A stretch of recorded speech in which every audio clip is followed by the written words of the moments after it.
This is eNCA, and this morning we've been on a quest for answers. We're looking at some of the major stumbling blocks to growth in South Africa, and if there's a way to solve them. We've got Richard Quest with us and South African Airways. Richard, I mean, I know you've traveled the world, you've seen various airlines, privatization versus a national carrier. Give us your view on SAA.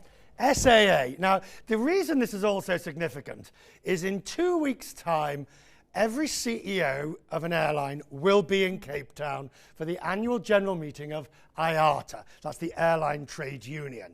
So they will all be coming here, and many of them will be flying in on SAA, South African Airways, and they will be asking, what on earth is going on? Because just look at the numbers. You tell us them. All right, so 10 strategies in 13 years. I mentioned this earlier. Isn't it amazing? Long-term strategies. We're looking at the most recent. They're going to say it's going to be a 20-year strategy.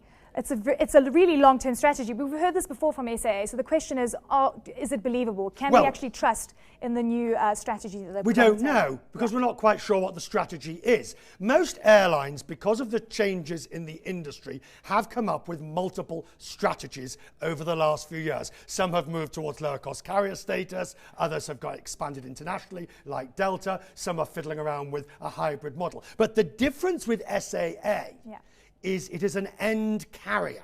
It is not what they call a hub and spoke carrier in quite the same way. And South African Airways has been struggling not only for a strategy, but also to make money. 1.3 billion rand losses last year. And the only thing, frankly, keeping it in the air to a certain extent is this vast 5 billion rand state guarantee. Richard, privatization versus staying a national carrier, and we've actually seen a big trend globally. What do you think is the best solution for SAA? Should it stay a national carrier? I mean, that's inviting me to take a side in a discussion.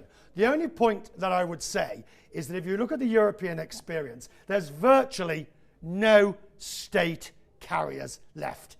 They are relics of a previous era. They get sold off and you fly, you thrive, or you go out of business. And there are ways in which you can protect regional importance. You can have certain guarantees so that the parts of the country are still serviced. Have you seen this before? The fourth CEO in 6 months? No. Frankly. Because, I mean, literally, we have the fourth SAA CEO in the span of 6 months. It's not, well, there's a new one coming in. It's not just the fourth CEO. It's the reasons by which the others have all been booted out. The board resigned. One gets booted out. Another comes in, puts forward an A350 plan, which the government says they knew nothing about. He gets booted out. Another one comes in. So your time is running out, particularly. You've got FastJet coming in. Stelios is FastJet. You've got South African doing a very odd deal with Etihad, which of course changes the Star Alliance machinations.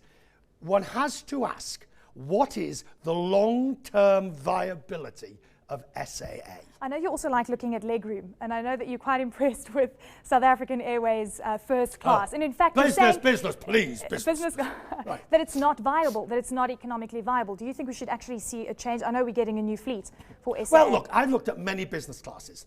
And business classes, come here a minute. Business classes always tend to be, on British Airways, we sit like this. On United, we sit like this. On other airlines, you sit like this. There's all sorts of variations. My legs go down your leg. All sorts of things can happen on business classes. But the idea is you've only got a certain amount of space on the aircraft, and you have to either herringbone it or back to front it.